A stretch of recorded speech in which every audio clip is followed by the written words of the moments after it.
వందే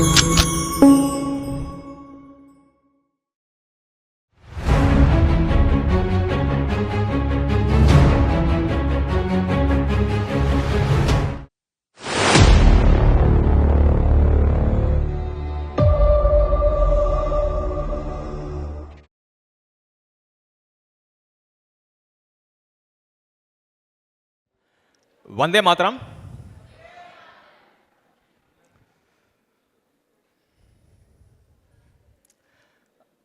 సభలో ఉన్న ముఖ్య అతిథి శ్రీ విఎస్ఆర్ మూర్తి గారికి, అదేవిధంగా మా మిత్రులు శ్రేయోభిలాషులు, మన ఈ కార్యక్రమంలో చాలా ముఖ్య పాత్ర పోషిస్తున్నటువంటి శ్రీ సురేష్ బాబు గారికి, అదేవిధంగా యువమిత్రులందరికీ హృదయపూర్వక స్వాగతం.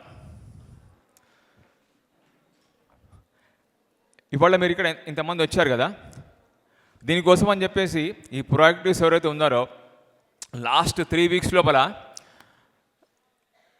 వాళ్ళు ఒక 100 కాలేజీల పైన కవర్ చేశారు. More than 100 colleges, thousands of kilometres travel చేశారు. దాంట్లో చాలామంది ఆడపిల్లలు ఉన్నారు.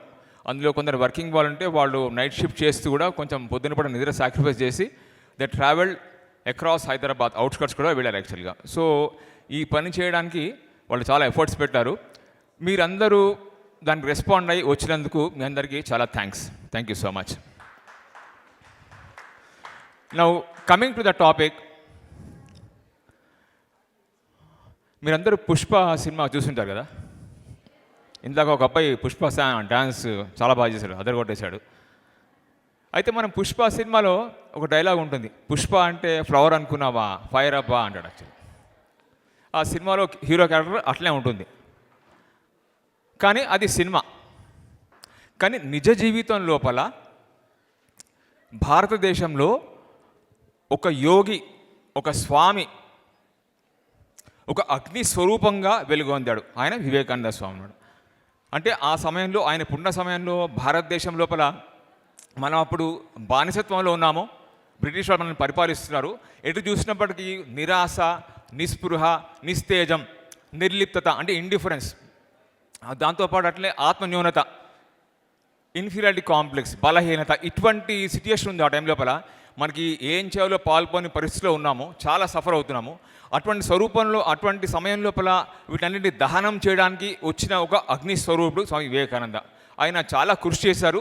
నిజంగా వీటన్నిటి కూడా ఆయన వలన, అంటే ఆయన ఏం చేశారంటే he gave an identity. First of all మనిషి అంటే ఎవరంటే, మనిషి నువ్వు బలహీనుడి కాదు, నీ లోపల అనంతమైన శక్తి ఉంది, నువ్వు ఏమైనా చేయగలవు అని చెప్పేసి ఆయన ఘంటాపదంగా చెప్పారు. దాంతో మన వాళ్ళకి కొంచెం కాన్ఫిడెన్స్ రావడానికి అది చాలా హెల్ప్ అయింది.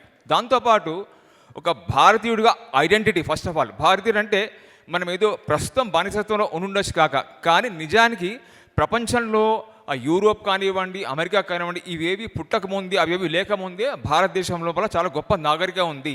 ప్రపంచానికి భారతదేశం కంట్రిబ్యూషన్ చాలా గొప్పగా ఉంది, చాలా ఎక్కువ. కాబట్టి మనము ఇన్ఫీరియర్గా ఫీల్ అవసరం లేదు, మనం భారతీయులం చాలా గొప్పవాళ్ళం అని చెప్పేసి అదొక ఇంకో ఐడెంటిటీ ఆయన క్రియేట్ చేశారు. ఆయన షికాగోకి వెళ్ళినప్పుడు అక్కడ కూడా పార్లమెంట్ ఆఫ్ రిలీజియన్స్లో ఆయన ఉపన్యాసం ఇచ్చారు కదా, అక్కడ కూడా ఆయన అంతే,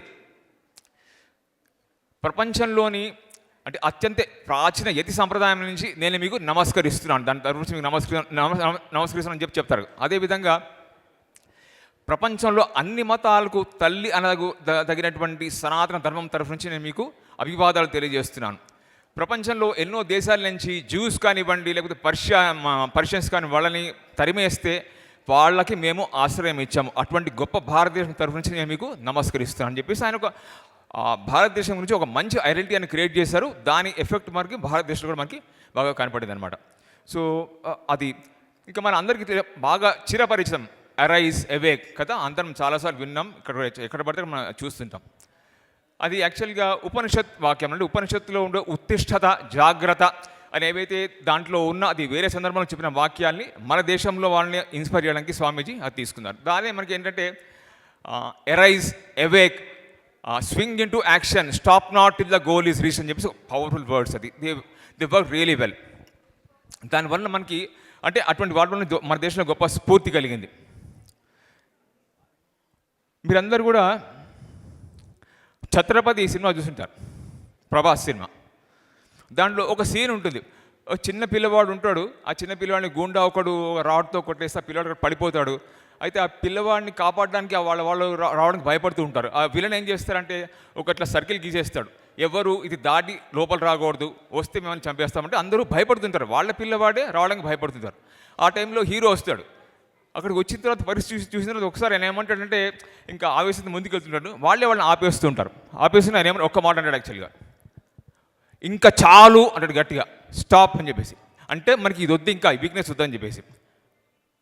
మనకి వి గెట్ గూస్ బంప్స్ ఆ సీన్ చూస్తే. లైక్ అది సినిమా. నిజ జీవితంలో కూడా దేశం నడి బొడ్లో నిలబడి వివేకానంద స్వామి అటువంటి మాట అన్నారు యాక్చువల్గా. మీరు ఇక్కడ మీకు దీనిలో కనిపిస్తుంది యాక్చువల్గా. ఆయన ఏమన్నారు అంటే, ఆ టైంలో మనం సఫర్ అవుతున్నాం బాగా. ఆయన అన్నమాట అంటే, సుదీర్ఘకాలం మనం శోకించాం, ఏడుపులు ఇంకా చాలు, మనకు కావలసింది ఉక్కు నరాలు ఇనుప కండరాలు, లేవండి ధీరులవ్వండి. అంటే ఎంత పవర్ఫుల్ వర్డ్స్ అంటే, ఇలాంటి మాటలకి యాక్చువల్గా సుభాష్ చంద్రబోస్ గారు మనకు తెలిసిన ఒక one of the biggest heroes of our country. ఆయన ఏమన్నారు తెలుసా, నాకు ఇన్స్పిరేషన్ స్వామి వివేకానంద, నేను కనుక ఆయన కనుక ఈరోజు బతికి ఉంటే కనుక నేను ఆయన పాదాల దగ్గర ఉండేవాడిని అని చెప్పాడు ఆయన యాక్చువల్గా. దట్ వాజ్ హిస్, అంటే that the stage of Swami Vivekananda. ఇంకా స్వామి వివేకానంద ఓన్లీ థియరీ కూడా చెప్పలే, ఆయన ఏంటంటే he fat like an Abhimanyu. మీకు తెలుసు కదా మహాభారతంలో అభిమన్యుడు రోల్ ఎలా ఉంటుంది, మహాభారతం కురుక్షేత్రంలో యుద్ధం జరుగుతూ ఉంటుంది. అభిమన్యుడు యాక్చువల్గా చిన్నవాడు చాలా, అతను ఫైట్ చేస్తూనే చాలామంది వాడిని అతను ఎదుర్కోలేకపోతాడు. ద్రోణుడు, అశ్వత్థామ, పెద్ద పెద్ద వాళ్ళందరూ ఓడిపోతుంటారు. ఇంకా వాళ్ళు ఏం చేస్తారంటే ఇతను ఎట్లా కూడా చంపాలని చెప్పేసి దే సరౌండ్ హిమ్, అందరు కలిసి సరౌండ్ చేసి ముందేం చేస్తారంటే అతని గుర్రాలను చంపేస్తారు, రథాన్ని విరగొడతారు. రథం విరగొడితే తను ఏం చేస్తాడు, కింద నిలబడి ఫైట్ చేస్తాడు, వీళ్ళని విరగొట్టేస్తారు, బాణం విరగొట్టేస్తారు. దాని తర్వాత ఆయన కత్తితో ఫైట్ చేస్తాడు, ఆ కత్తి కూడా పోతే తర్వాత రథ చక్రం తీసుకుని దాంతో ఫైట్ చేస్తారు. అంటే he'll fight with everything he has అనమాట. So one of the greatest fighters. Likewise Vivekananda also ఆయన అమెరికాకి వెళ్ళినప్పుడు 4 సంవత్సరాల పాటు అక్కడ ఉన్నారు యాక్చువల్గా. అక్కడ ఉన్నవి చాలా హోస్టైల్ కండిషన్స్, ఆయనకి ఎవరు సరిగ్గా కోఆపరేట్ చేసింది లేదు. ఆయన అంటే మన కలర్ చూసి కూడా అక్కడ చాలామంది ఆయన వ్యతిరేకించేవాళ్ళు. ఆయనకి ఉపన్యాసం పిలిచి ఆయన ఎక్కడ హోటల్ రూమ్ ఇస్తే హోటల్ ఎంటర్ అవనిచ్చేవాళ్ళు కాదు. ఆయనేమో చాలా బోల్డ్, అసలు భయపడే తత్వం ఆయనది కానే కాదు. ఎంత బోల్డ్ అంటే ఆయన ఒక సభలోకి వెళ్ళినప్పుడు షికాగోలో ఆయన ఏమన్నారంటే, మిషనరీస్ వచ్చి భారతదేశం లోపల మా ధర్మానికి ఎంత అన్యాయం చేస్తున్నారంటే, మా హిందూ మహాసముద్రం అడుగున బురద మొత్తం తీసుకొచ్చి మీ నెత్తి మీద జల్లినా తప్పు లేదు అని చెప్పేసి ఆయన ఎక్కడ అనే మాట, అమెరికాలో షికాగోలో ఒక సభలో అనే మాట యాక్చువల్గా. Such a dare devil he is actual. You can imagine the response. So ఆయన్ని వాళ్ళు చంపడానికి ప్రయత్నం చేశారు, they even try to poison him అనమాట. బట్ అవన్నీ ఆయన ఎదుర్కొంటూ భారతదేశం ఒక గొప్పతనము, మన వేదాలకు ఒక గొప్పతనం అక్కడ చెప్తూ అక్కడంతా మన చాలా పాపులర్ చేసాడు. దానివల్ల response was in our country, మన వాళ్ళు చక్కగా మేల్కొన్నారు దానివల్ల. So that is his capacity. ఇంకా ఆయన మనకి చెప్పిన ఒక ముఖ్యమైన అంటే మన ఉత్తేజపరచడానికి రెచ్చగొట్టడానికి ఆయన ఏమంటారు, ప్రపంచంలోని పిరికి గుండెల వ్యక్తుల నుంచి ఏమి ఆశించగలం, బొత్తిగా శూన్యం. మహాసముద్రాన్ని దాటాలంటే వజ్ర సంకల్పం ఉండాలి, కొండల్ని పిండి చేసే శక్తివంతులు మనం అవ్వాలి అంటారు యాక్చువల్గా. So such power. ఈ ప్రపంచం ఉన్నది ధైర్యవంతుల కోసం, పిరికి వాళ్ళ కోసం కాదు. కాబట్టి అందరూ ధీరులు అవ్వండి, లేవండి అని చెప్పేసి ఈ విధంగా this kind of inspiration he gave. ఇంకా దాంతోపాటు ఆయన ఒకటి అంటే ఆయన కెపాసిటీ ఎంత పెద్దదంటే, అంటే ఆయన థాట్ ప్రాసెస్ కానివ్వండి, ఆయన ఇమాజినేషన్. మనుషులకు కానీ జంతువులకు కానీ బేసిక్ నీడ్ ఏంటి, ఫుడ్, ఆకలి. ఆయన ఏమంటాడు, ఈ దేశంలో ఒక కుక్క సైతం ఆకలితో ఉన్నంత వరకు నా మతం ఏంటంటే ముందు దానికి ఆహారం పెట్టడమే అంటాడు యాక్చువల్గా. సో ఈ మొత్తం నా దేశం లోపల జంతువులు కానీ మనుషులు కానీ ఎవరు ఆకలితో సఫర్ కాకూడదు, ఒక బేసిక్ అడ్రస్ చేస్తారు. అదేవిధంగా ఒక మనిషి యొక్క హైయెస్ట్ పాసిబుల్ గోల్ ఏంటి, మన కల్చర్ ప్రకారం దట్ ఈస్ కాల్డ్ మోక్షం, లేకపోతే ముక్తి అంటారు, హైయెస్ట్ పాసిబుల్ గోల్. ఆయన ఏమంటారు, నేను ఇప్పుడు చనిపోవచ్చు కాక, కానీ నేను మళ్ళీ పుడతాను, 100 సార్లు పుడతాను, పుట్టి ఈ భూమి మీద మనుషులందరూ కూడా హైయెస్ట్ గోల్ రీచ్ అయ్యేంత వరకు నేను వాళ్ళని ఇన్స్పైర్ చేస్తాను అంటారు.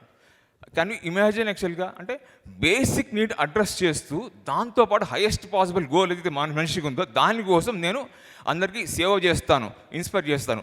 దట్ ఈస్ హిస్ స్టాండర్డ్ అనమాట. సో ఇంకా ఆయన మనకి ప్రతి మనిషి లోపల ఒక ఎగ్జాంపుల్ తీసుకుందాము. ఒక మనిషి దగ్గర మనం పవర్ ఎట్లా గురుస్తాం? Milliwatts, watts, kilowatts, megawatts, gigawatts, మనం అట్లా గురుస్తాం పవర్ని. సో ఒక మనిషి దగ్గర మెగా వాట్స్ పవర్ ఉందనుకోండి, but life long he is glowing like a 0.5 watts night lamp అలా వెలుగుతున్నాను అనుకోండి. యాక్చువల్గా ఎంత క్రిమినల్ వేస్టేజ్ ఆఫ్ పవర్ చూడండి లైఫ్ లాంగ్. ఆయన ఏమంటారంటే ప్రతి మనిషి దగ్గర అనంతమైన శక్తి ఉంది, దాన్ని యూటిలైజ్ చేసుకోకుండా చాలామంది ఏం చేస్తారంటే జస్ట్ అట్లా లైఫ్ గడిపేస్తారని చెప్పేసి. సో కాబట్టి ప్రతి మనిషి కూడా అనుకుంటే ఆ విధంగా చేసే పాసిబిలిటీ ఉంది. ఆయన ఏమంటారు, ప్రతి మనిషి లోపల ఉండే physical, mental, intellectual, emotional, spiritual ఏవైతే లేయర్స్ అని ఉన్నాయో అవన్నీ కనుక మనం ఎక్స్ప్లోర్ చేస్తే కనుక మన స్ట్రెంత్ మనకు అర్థమవుతుంది. Then we can achieve mighty goals. ఆయన ఏమంటారు, crack the comfort zone. Life అంటే ఊరికే మనము చదువుకోవడము, జాబ్ తెచ్చుకోవడము, పెళ్లి చేసుకోవడము, ఇద్దరు పిల్లల్ని కొనడం, కొన్ని కనడము, ప్రాపర్టీస్ కొనడము, వాళ్ళని చదివించడము, వాళ్ళని పెళ్లి చేయడము, తర్వాత చనిపోవడము. లైఫ్ అంటే ఇంతేనా? This is called life routine. This is not life. ఇదంతా లైఫ్లో రొటీన్లో ఒక భాగం. కానీ లైఫ్లో నువ్వు ఏం సాధిస్తావు అది ముఖ్యం. యాక్చువల్గా ఆయన ఏమంటారు, పెద్ద పెద్ద లక్ష్యాలు పెట్టుకోవాలి ప్రతి వాళ్ళు. మనకి ఎంతైతే కెపాసిటీ దేవుడు ఇచ్చాడో దానికి తగ్గ లక్ష్యాలు ప్రతి వాళ్ళు పెట్టుకోవాలంట. ఆయన ఇంకో మాట ఏమంటారు,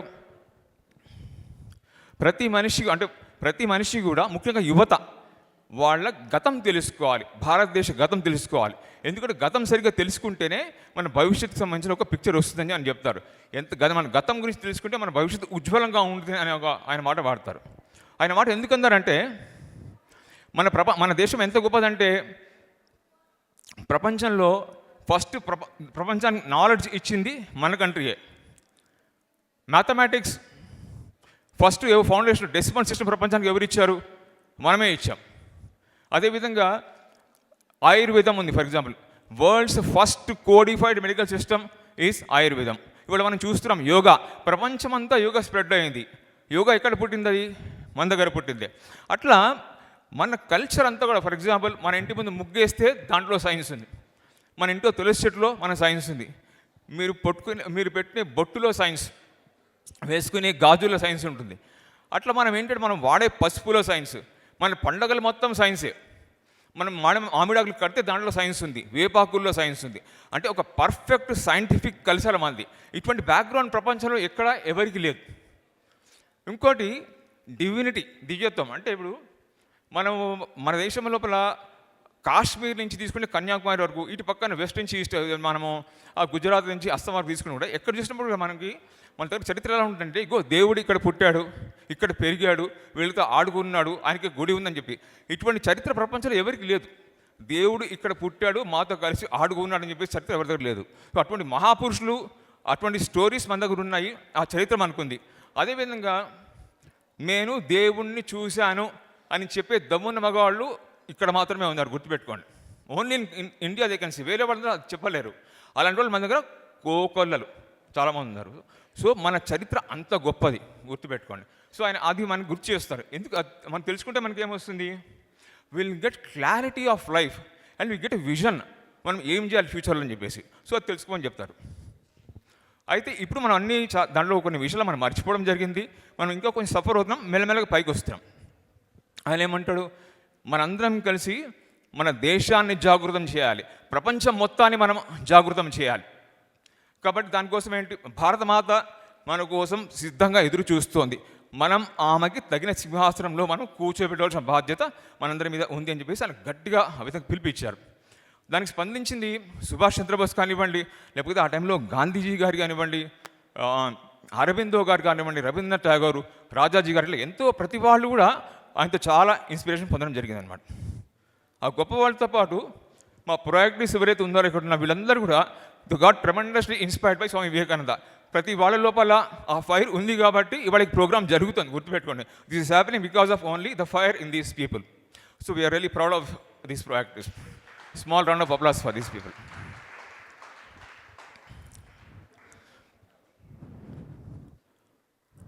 సో ఒక్క చాయిస్ అందరికీ ఏంటంటే, వివేకానంద స్వామి చెప్పింది, ఇక్కడ ఉన్న ఎవరైతే మీరందరూ ఉన్నారు కదా, మీలో ఉన్న ప్రతి ఒక్కరు ముఖ్యమైన వాళ్ళే. ప్రతి ఒక్కరి లోపల ఆ అనంతమైన శక్తి దాగి ఉంది. అయితే మీ లోపల ఉన్న ఆ మెగావాట్స్ పవర్ తోటి, గిగావాట్స్ పవర్ తోటి మీరు ఒక సూర్యుడిలాగా వెలుగుతారా, లేకపోతే జస్ట్ ఒక 0.5 వాట్ బల్బ్ లాగా, 1 వాట్ బల్బ్ లాగా అట్లా లైఫ్ లీడ్ చేస్తారా? ఆ చాయిస్ మీది, మీరు ఆ డెసిషన్ తీసుకోండి. ఎందుకంటే ఇవాళ ఇక్కడ వచ్చారు కాబట్టి మీకు అందరికీ అపీల్ ఏం చేస్తారంటే, టేక్ ఎ స్ట్రాంగ్ రిజల్యూషన్, ఒక గట్టి సంకల్పం తీసుకోండి. నేను మామూలు అల్లాటప్ప జీవితం గడపను, లైఫ్ లోపల నేను గొప్ప లక్ష్యాలు సాధిస్తాను అని చెప్పేసి. మా ప్రొయాక్టివ్ రోజు చదువుతారు, ఏమంటారంటే I'm a proactive, I'm born to do great things, నేను పుట్టింది గొప్ప లక్ష్యాలు సాధించడం కోసం మాత్రమే అని వెరీ ఎవ్రీడే. మీకు అదే అపీల్ చేస్తున్నాను, టేక్ ఎ స్ట్రాంగ్ రిజల్యూషన్, మేము దానికోసం పుట్టామని చెప్పేసి. ఎందుకంటే ఇంతకన్నా మంచి రోజు లేదు, ఇంతకన్నా మంచి స్థలం లేదు.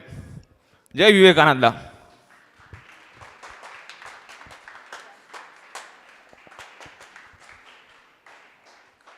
మీకు నచ్చినట్లయితే ఈ వీడియోని లైక్ చేయండి, షేర్ చేయండి, కామెంట్ల ద్వారా మీ అమూల్యమైన అభిప్రాయాన్ని తెలియచేయండి.